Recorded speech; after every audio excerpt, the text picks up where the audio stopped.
We have the brilliant and excellent Katie Frank, who is an editor over on Hobart. She's been published in Soft Union, Moo Moo House, and many other excellent publications. I think Katie is going to be reading a piece of prose, I think. Unfortunately, yeah. Why unfortunately? I don't know. I feel like everyone here is a brilliant poet, and I don't know. I'm like, I chose something boring and I hate it, but that's okay. Like Crow, when you were saying what you said, I was like, no, I have to follow you. Like, come on. But anyway, we'll judge you after. We're gonna survive. We're gonna get through it. Okay. So yeah, this is something we're working on. It's rough. The context is the protagonist's name is Jackie. She has a friend named Lisa. They're both writers, and Jackie has a crush on a poet who has no name. All right. The next morning, of course, sorry, I have a cold. The next morning, of course, there was still the urge to send follow-up emails to the poet, explaining that the movie she'd urged him to watch might actually suck because she'd first seen it as a tween, Ghost World, about two disaffected young women, which Lisa had agreed was one of her favorite films, and that the video she'd sent of her friend performing a song was not meant as a message. She just liked the performance. The song lyrics went, "What if I'm wrong? And what if you're lame? What if you find out I'm not that great?" Instead, she opened Lisa's latest manuscript on her laptop and began to read.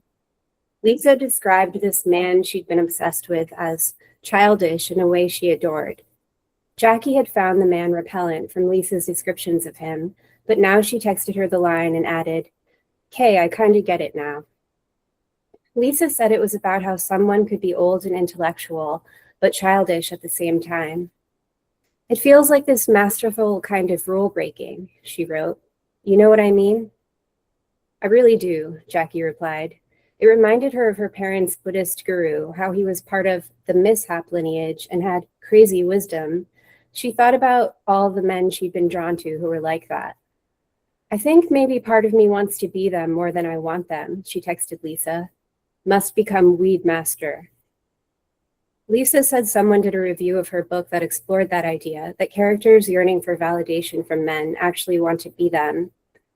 Jackie, sinking into the couch, wondered if it was less about wanting to be them exactly and more about wanting to give herself permission to be herself, her total mess of a self, the way such men did for themselves. She was reminded of a conversation she'd had with a coworker at their last staff day who worked part-time at the preschool and was an artist. The women had been made to watch a video showing Montessori elders discussing how observation was an act of love. They'd been given a worksheet which said, "Being able to observe within yourself, understand yourself, trust yourself, and operate from a place of curiosity in the spirit of growth is how you prepare yourself to be a strong guide. When have you seen yourself operate from a place of mistrusting yourself?" They'd been asked to discuss the question with the nearest person. The coworker had said she was able to trust herself when she was in the studio working on her art, but then when someone came to do a studio visit, she felt unable to exude confidence or speak coherently about it. Jackie said she understood. "But then again, I feel like there are people who would resonate with the honest way you're presenting yourself, like," Jackie trailed off. "Confidence is kind of off-putting or questionable," the coworker answered. "Yes, like it lacks vulnerability." And then their conversation was cut off by their boss playing the next part of the video, where one of the Montessori elders quipped, "There's never been a power struggle that's ever been won by an adult with a child, ever in history." And all the women laughed. On the couch, Jackie stared past her phone and laptop at a book, The Book of Disquiet, on a distant table. She had been reading it for about a decade and still hadn't finished. The narrator, in self-imposed isolation, spilled the most intricate insights on every page, but Jackie could only bear a few pages of its brilliant melancholy at a time. She looked at her lifeless phone. There was something more basic than just wanting to emulate men, she thought. There was an intoxication to interacting with the poet's energy, and now that it was gone, she missed it like a drug. But she also felt relieved to be free of it. Her crush on him had made her unable to act natural, and the awareness of how fake she was acting would always only arrive after the fact, leaving her with an embarrassment that felt excruciating. She took a walk with a vague idea of getting a THC seltzer and wandered toward Myrtle Avenue, thinking of screenshots Lisa had sent her, of messages she'd sent to the bookstore employee author, the old guy. How Lisa had texted him, commenting on his failure to reply to her selfies, asked him if she was pretty, etc. Jackie was usually less direct in her pleas for attention, but still, she had spent plenty of time strategizing how to send the poet a selfie without it seeming like she was sending one to make herself look pretty, but rather as a casual happenstance of conversation, while at the same time going to pains to make the selfie covertly cute. She was thinking about the desire to be beautiful while trying to fix her posture and bearing as she walked, her hair frizzy and unbrushed, her heavy winter coat black and shapeless, her tired eyes behind dorky glasses. She'd noticed lately that if she simply took on a false sense of confidence in the way she carried herself, people noticed her more, even though she still looked just as unkempt and fashionless as she normally did. She wondered how much the desire to be beautiful had infringed upon the ability to actually feel at home in her body, which was, paradoxically, the thing that most made a person seem beautiful, she thought, like a home that welcomes you. The next night, Jackie was house-sitting and taking care of 2 kittens in Bushwick.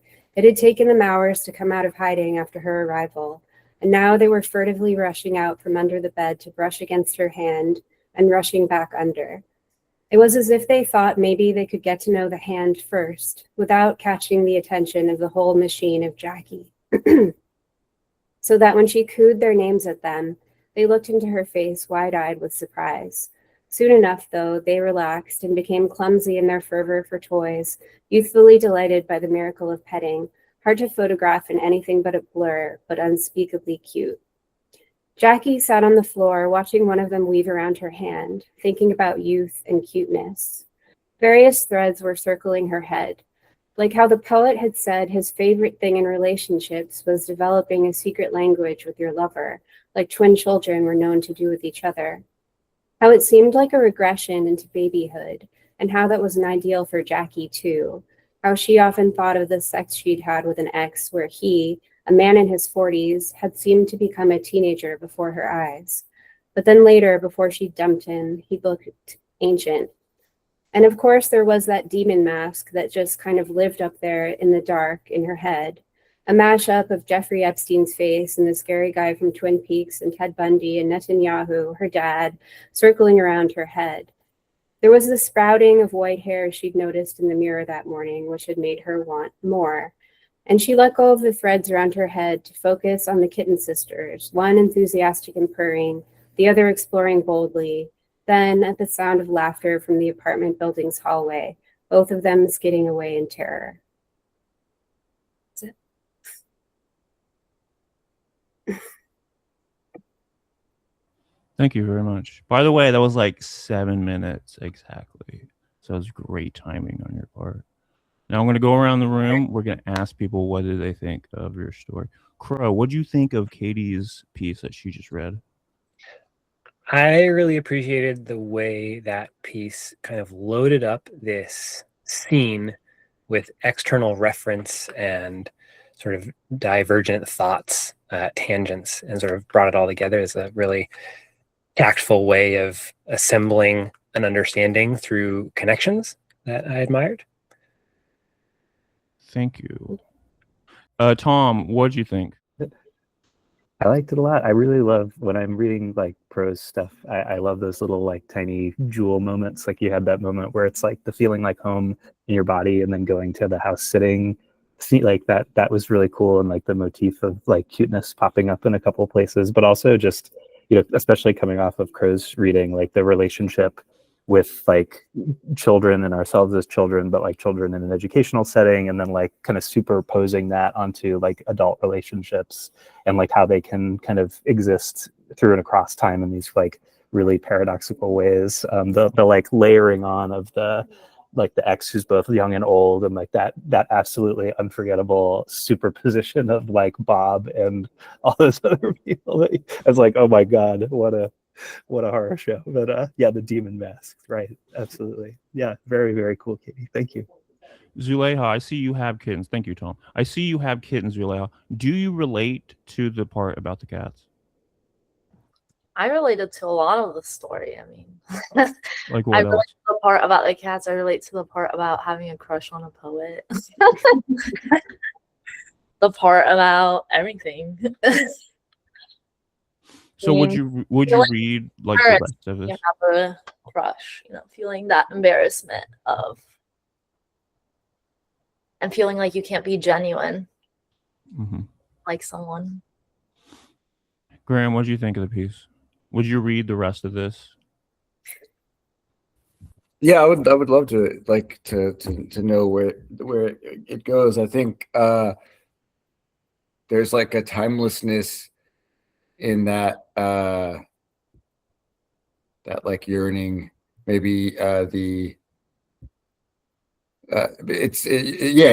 like a timelessness in that, and like wanting to be seen, wanting to connect, and it feels that way in the language. And then the references to like the now or whatever, they're like Ghost World is like a queen indulgence and like I don't know, just being like that the most evil faces, the most evil things that you can imagine are like Epstein and Netanyahu is very like both like funny and also real evil things, but just like that those can come up to you while you're with someone that you like love. I like that. I like just kind of like the whirlpool of images. It's great. Yeah.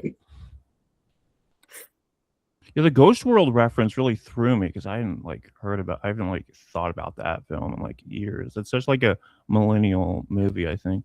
Jennifer, do you have anything you'd like to add, or would you like to move on? Yes, no, I would love to add.